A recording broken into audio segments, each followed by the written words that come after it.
দেশভক্ত তরুণরাম ফুকন উচ্চতর মাধ্যমিক বিদ্যালয়ে 3টি পৃথক প্রকল্পে প্রায় 50 লক্ষ টাকারও বেশি ব্যয়ে নির্মিত একটি অডিটোরিয়াম আনুষ্ঠানিকভাবে উদ্বোধন হয়। উদ্বোধন অনুষ্ঠানে উপস্থিত ছিলেন বিধায়ক দীপায়ন চক্রবর্তী।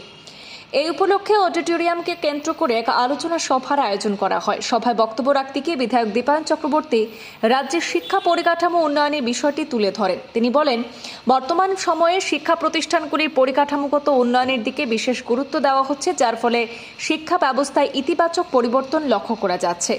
আগামী দিনগুলিতেও সরকারি শিক্ষা ব্যবস্থার মানোন্নয়নের ধারা অব্যাহত থাকবে বলে তিনি আশা ব্যক্ত করেছেন। অনুষ্ঠানে বিজেপির মধ্য শহর মণ্ডলের সভাপতি হীরক চৌধুরী সহ বিদ্যালয়ের শিক্ষক শিক্ষিকা, ছাত্রছাত্রী এবং অভিভাবকরা উপস্থিত ছিলেন। নতুন অডিটোরিয়ামটি বিদ্যালয়ের শিক্ষামূলক এবং সাংস্কৃতিক কার্যক্রমে গুরুত্বপূর্ণ ভূমিকা পালন করবে বলে আশা প্রকাশ করা হয়।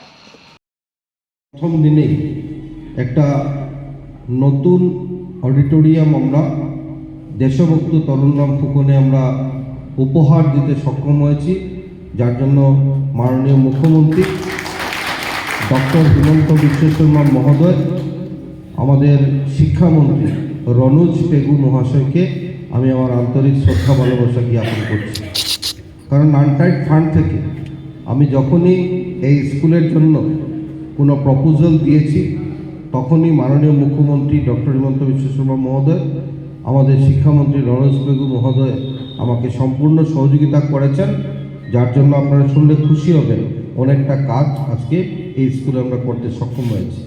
আমার মনে আছে বিধায়ক পরই দায়িত্ব নিয়ে প্রথম আমরা এই স্কুলে আসি, আর এই স্কুলে আপনারা জানেন যে অসমিয়া ল্যাঙ্গুয়েজের একমাত্র স্কুল বরাক উপত্যকা হায়ার সেকেন্ডারি স্কুল, যে স্কুলের একটা অভিজাত স্কুল, যে স্কুলের একটা সুনাম রয়েছে।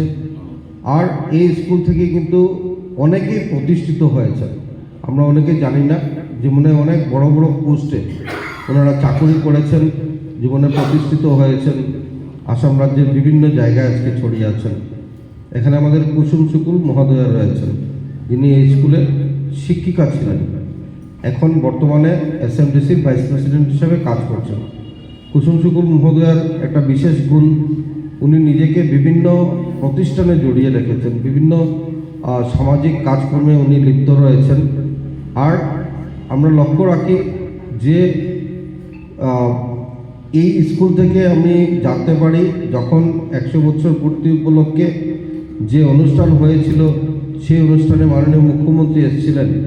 আর তখন আমরা জানি যে আসাম রাজ্যের বিভিন্ন জায়গায় অনেক বড় বড় পোস্টে যারা কাজ করেছেন, তারা কিন্তু এই স্কুল থেকে শিক্ষা গ্রহণ করেছে। তো স্বাভাবিকভাবেই আমাদের দায়িত্ব এই স্কুলকে দেখা। বিগত দিনে কংগ্রেস শাসিত সরকারের সময় এইগুলো কাজ হয়নি, আমি জানি না এই স্কুলকে কেন বঞ্চিত করে রাখা হয়েছিল। আজকে ডক্টর হিমন্ত বিশ্ব শর্মার নেতৃত্বাধীন সরকার অনেকটাই তার ইনফ্রাস্ট্রাকচার ডেভেলপমেন্টের জন্য আমরা কাজ করতে সক্ষম হয়েছি।